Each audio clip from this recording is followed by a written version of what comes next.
Kevin and Nicole had always harbored dreams of nurturing and raising a family of their own. However, after numerous unsuccessful attempts to conceive, they began to suspect that there were underlying issues preventing them from achieving this dream. This suspicion led them to seek medical advice, which significantly changed their outlook and approach. Kevin and Nicole had been trying to start a family for years without any success, and it seemed like their dream might never come to fruition.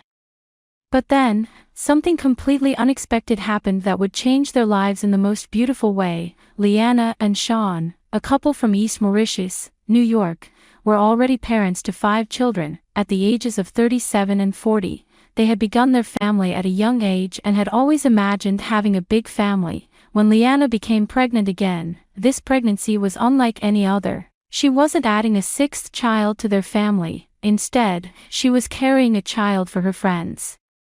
Nicole and Kevin. Upon discovering that Nicole and Kevin were facing challenges with infertility, Leanna selflessly offered to be their surrogate. This act of kindness was intended to help the Berrettinis fulfill their long-held dream of becoming parents. Choosing a surrogate from their close circle of friends rather than going through a third-party agency meant that there was no emotional or physical distance between them during the pregnancy.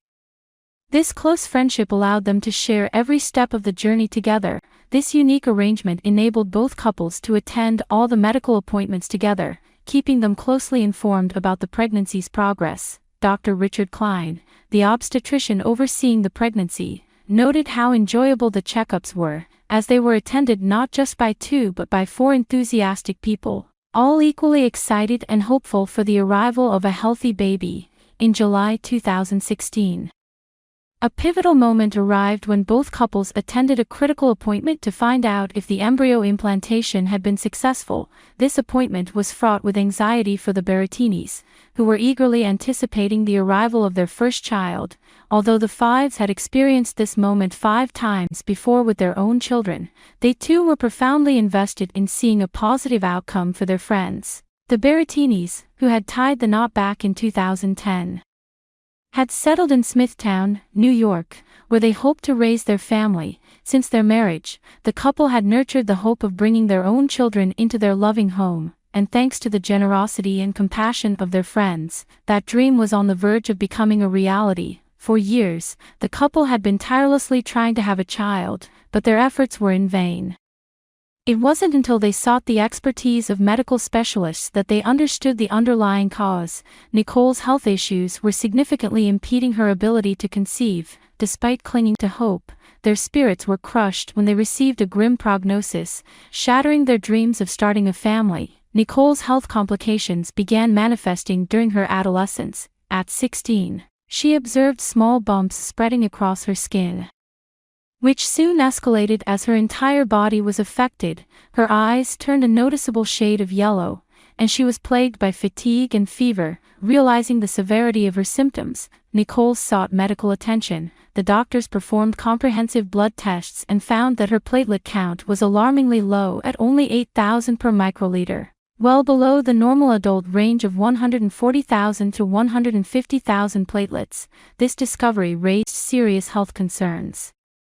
She was subsequently diagnosed with thrombotic thrombocytopenia purpura, TTP, an autoimmune disease notorious for causing dangerous blood clots throughout the body. As a teenager, the gravity of her life-threatening condition was made clear to her, along with the urgent need for immediate treatment. Nicole spent several days in a children's hospital receiving plasma exchange treatments to prevent her condition from worsening. Thankfully, the doctors were able to stabilize her condition with the appropriate medication, which enabled her to enjoy a relatively stable health for many years. However, when Nicole and her husband attempted to conceive, they were faced with devastating news. The medical team informed them that the TTP medication Nicole was on could potentially harm the baby during pregnancy and also pose serious risks to Nicole's health if she were to discontinue the medication.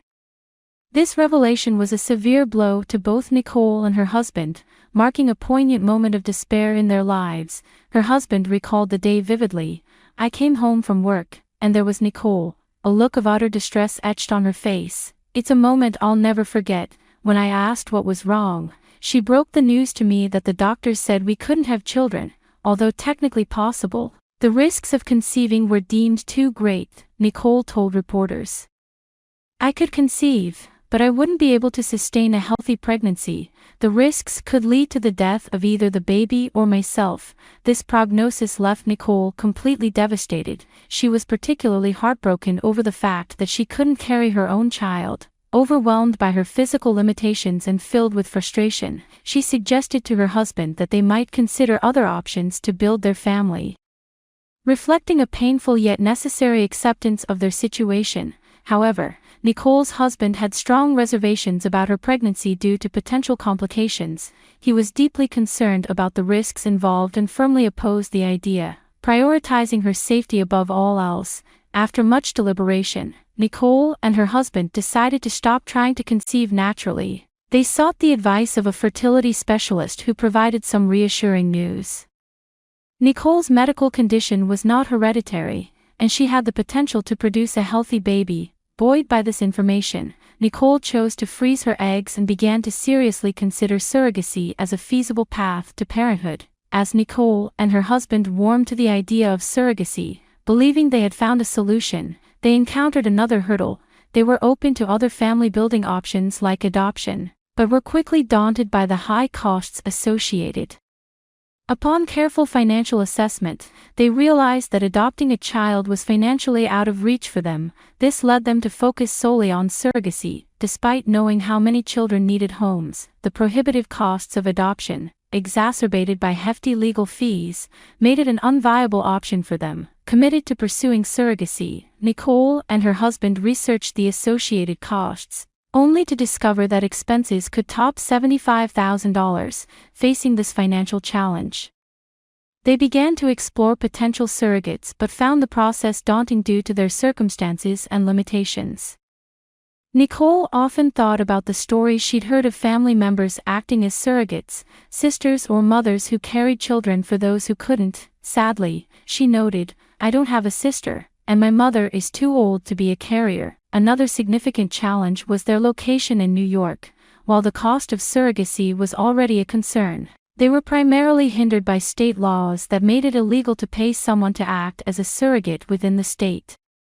Considering an out-of-state surrogate added a layer of complexity and additional costs that far exceeded their initial expectations. During a particularly challenging time, a family friend, Leanna, reached out to Nicole and her husband.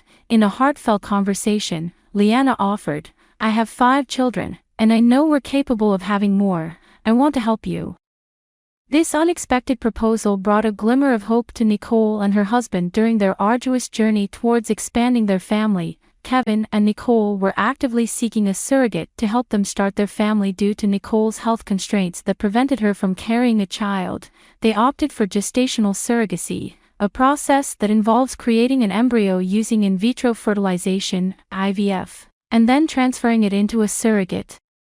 This method would allow the child to be biologically related to both Nicole and Kevin, as the embryo would be created from Nicole's egg and Kevin's sperm. When the couple shared their pursuit of a surrogate with their circle of friends and family, they were overwhelmed by the incredible amount of support and numerous offers to assist. However, as initial excitement faded, it became clear that none of their friends qualified due to strict health and fitness criteria necessary for the surrogacy process. Amid these challenges, Leanna, who had recently had her second child, learned of the Berrettini's difficulties through a mutual friend. Although she was considering expanding her own family, the idea of helping someone else achieve their dream of parenthood piqued her interest.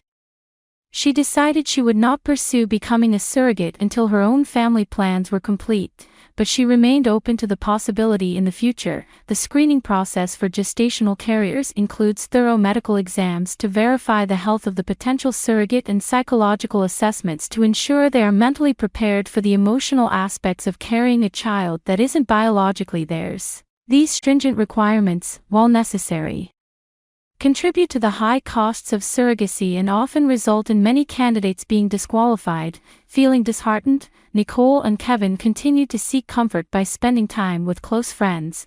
One December evening in 2015, while dining with Leanna and her husband Sean, who had been their steadfast friends for over 2 decades and were parents to 5 children, The five sympathized deeply with the Berrettini's fertility struggles and expressed their wish to help. As Nicole reached a low point, Leanna listened intently to her friend's woes and proposed a solution that could be a potential game-changer. Kevin vividly remembers this moment when Leanna suggested becoming their surrogate, which left him and Nicole in utter amazement. They were baffled as to why someone with a large family already would consider having another baby. Kevin then realized that Leanna did not intend to expand her own family further but was offering to support them by carrying their child. At this revelation, both Nicole and Kevin were rendered speechless. Overwhelmed with emotion, Kevin suggested that they might need to abandon the idea, as the sheer thought brought them to tears. Yet, through years of friendship, Leanna had shown a deep understanding and empathy towards their situation.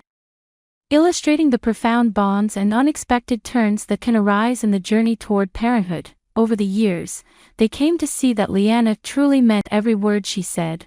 It was at that moment they began to believe that their cherished aspiration of building a family could indeed become a reality. Leanna, reflecting on her selfless decision to help her friends, felt immense gratitude for her 5 beautiful children and couldn't envision her life without them. The sight of her friends, so deserving yet unable to have children, moved her profoundly. With the deep joy her own children brought her, Leanna longed to extend this same bliss to her friends. She had been quietly pondering the idea of surrogacy, and following the birth of her 5th child in 2015, she felt prepared to support another couple in their journey to parenthood. Despite the challenges of raising 5 children, Leanna was dedicated to helping Nicole and Kevin. She discussed the matter with her husband, Sean, making sure he was ready to assume more household responsibilities before she embarked on another pregnancy. Nicole and Kevin, who had longed for such an opportunity, quickly embraced her kind offer. They vowed to stand by Leanna every step of the way.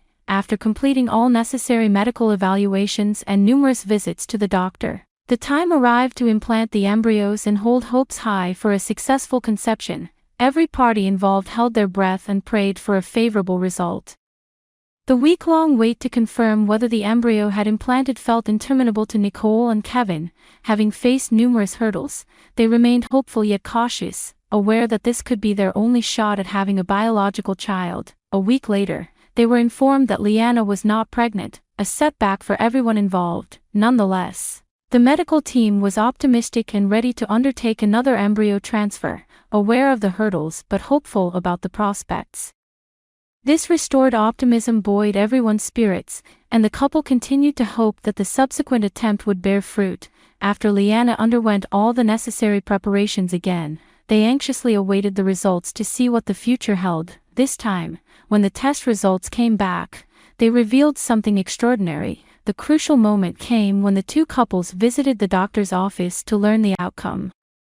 The doctor joyfully announced that the embryo transfer was successful, and Leanna was indeed pregnant. The Berrettinis were overwhelmed with joy, but as they were processing the wonderful news, they received an even more astonishing update. Not only had 1 embryo taken hold, but 2 had successfully implanted. Nicole and Kevin were soon to welcome twins into their lives. Eager to share their happiness, the couples planned to announce the joyful news to their families over the Labor Day weekend. They organized a joint celebration, setting the stage for a joyful announcement surrounded by their loved ones, marking a momentous occasion in their lives. The occasion was marked by a gathering of over 60 guests, a testament to the momentous nature of the celebration. In the presence of their 5 children, alongside a close circle of friends and family, the couple prepared to share a significant announcement. Requesting a brief moment of silence, Kevin and Nicole stood before their attendees and joyfully revealed that Leanna was pregnant with their twins. This memorable announcement set the stage for an even more special day on February 10, 2017, when Kevin and Nicole witnessed the arrival of their beautiful twins, Dominic and Luciano. The birth of these twins was a pivotal moment for the Berrettinis, enveloping the family in a profound sense of love and pride. Kevin expressed his feelings about the experience, stating, "It's probably the most amazing thing because you think it's the end of the road, but here we are with 2 beautiful children." For Nicole and Kevin, first-time parents, the experience was nothing short of magical. Nicole spoke warmly of Leanna, the surrogate, reflecting on their deep bond. "I don't have a sister, but I'd consider her like that. We don't hold back, we're open, honest, and I'm constantly turning to her for guidance. Throughout this transformative journey, Nicole successfully managed to continue her treatment with HTP medication, all while embracing her new role as a mother to her newborn twins. This careful balancing act highlighted her dedication not only to her health but to providing a loving environment for her newly expanded family. After listening to this tale, what are your impressions?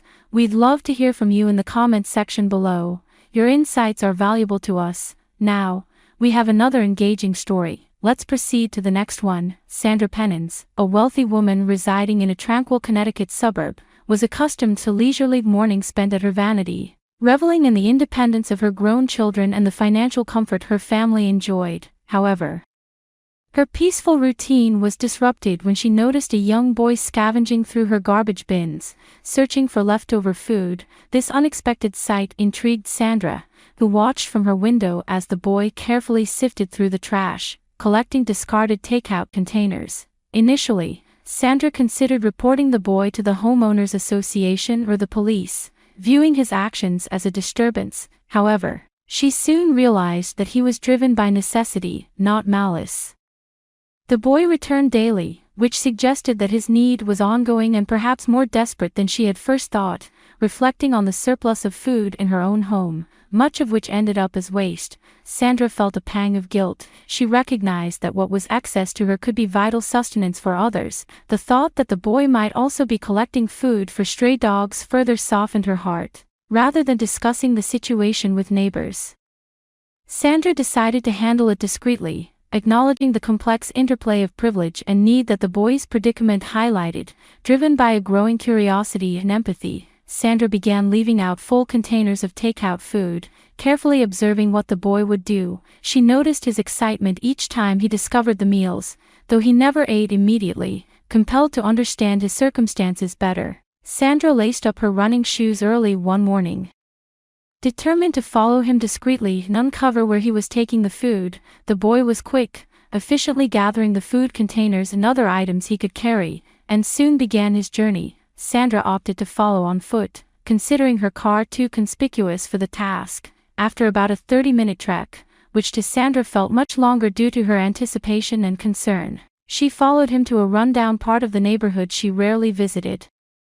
What she discovered there would profoundly impact her understanding of her community and the actions she would take next to address the unseen needs around her. Sandra found herself in an unfamiliar, upscale neighborhood. She was somewhat anxious about finding her way back but remained focused on her task. She trailed a young boy, careful to keep out of sight, as he navigated the streets. The area, marked by its affluence, stood in stark contrast to the destination where the boy eventually stopped, a weathered and seemingly neglected house. Sandra watched as he placed a package of food on the porch without entering the house, then discreetly made his way around to the back. Perplexed as to why the boy didn't simply take the food inside, Sandra stayed hidden, observing from a distance. Moments later, a fragile-looking woman with a pale complexion emerged from the house. Her face lit up with joy upon seeing the food at her doorstep. She called out excitedly, "Jim, they did it again. Someone brought us food." A boy, presumably Jim, came out and embraced her joyfully, exclaiming, "Yay, let's take it inside to eat, Mom." Before they both retreated back into the home, Sandra was taken aback by the scene. It became clear that Jim had been collecting food and pretending it was anonymously donated. She wondered why such a deception was necessary, especially considering her own family's significant contributions to charities and taxes intended to support welfare programs. Driven by a mix of curiosity and concern, Sandra approached the house and knocked. The woman answered the door, napkin in hand, seemingly in the middle of a meal. "Oh dear, have I interrupted your meal?" Sandra inquired, stepping forward apologetically. Introducing herself as Sandra Pennins, she explained how she had followed Jim and witnessed his actions. As Jim joined the conversation, his cheeks flushed with embarrassment, Sandra laid out what she had observed. The boy's mother, taken aback, turned to her son for confirmation. "Jim, are you the one bringing this food? And did you take it from her trash?" she asked, her voice trembling. Addressing Sandra once more, the woman assured, "Mrs. Patankin, This will never happen again. I'm so sorry." Sandra raised her hand to stop her, shaking her head. "No, young lady, that's not my concern. I just wanted you to be aware of your son's actions, and to tell you that I believe he's a commendable young boy. I've been deliberately leaving full containers of food for the past few days. I became a bit curious today and spied on you just now. I hope you understand my intentions were out of concern and curiosity," Sandra concluded, hoping to reassure the family of her good intentions. "Please forgive me for that. Oh well, I still don't condone rummaging through trash, but ultimately, that's my error." The young woman, who introduced herself as Maria, began explaining, "We don't have many options right now. It's my fault that my son is out there searching through people's trash for food." Sandra felt a deep pang of sympathy, her heart going out to Maria, who felt embarrassed about her difficult circumstances. Shaking her head compassionately, Sandra responded, "No, Maria, don't feel ashamed.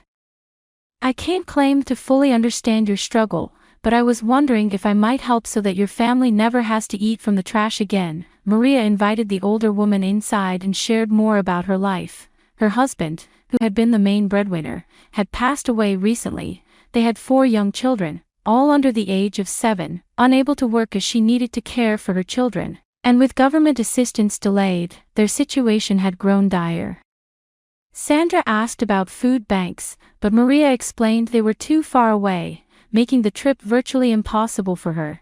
Things had become desperate until some bags of food started mysteriously appearing on their doorstep over the past month. Maria shared how Jim often found packages of untouched food in people's bins, and lately, the meals had been delightful, thanks to Sandra's discreet help. "That's not enough to sustain your family, dear," Sandra remarked after they had talked for about an hour. "Listen, I have an idea. My housekeeper has been talking about retiring soon, and we have plenty of space in our house, including a pool house that we could convert into living quarters for a maid. You'd have a job, and your kids would be safe in my house, and you'd never have to worry about where your next meal will come from." "That's too much, too good to be true," Maria said, shaking her head and looking down at her feet, until Sandra placed her hand on her shoulder to reassure her. "Please, I won't be able to sleep knowing that I have so much while an entire family with young children is suffering from hunger. This isn't charity,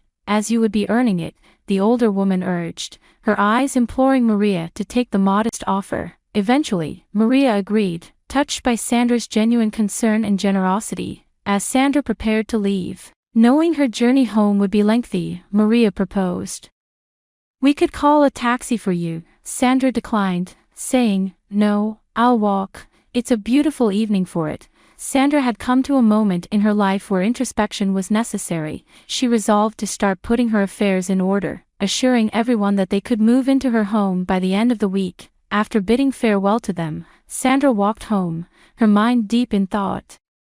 She began to realize how much she had taken her own considerable blessings for granted and made a mental commitment to value and utilize them better going forward. Maria and her children quickly settled into their new environment, and Maria emerged as the most hard-working individual Sandra had ever encountered. What delighted Sandra the most, however, was not just Maria's diligence but the vibrant energy and laughter the children brought into her previously quiet home. Sandra had always cherished her tranquil mornings, but the sounds of the children's joyful play in her backyard now brought a new level of joy that she had never experienced before. Sandra and Jim, Maria's eldest child, developed a particularly strong relationship. Sandra was dedicated to ensuring that he and his siblings would have access to the best educational opportunities available. This commitment added a new purpose to her life, enriching it far beyond her previous solitary existence. If you found this video enriching and uplifting, please give it a thumbs up and consider sharing it with others who might appreciate its content. Thank you for watching, and I look forward to connecting with you in the next video.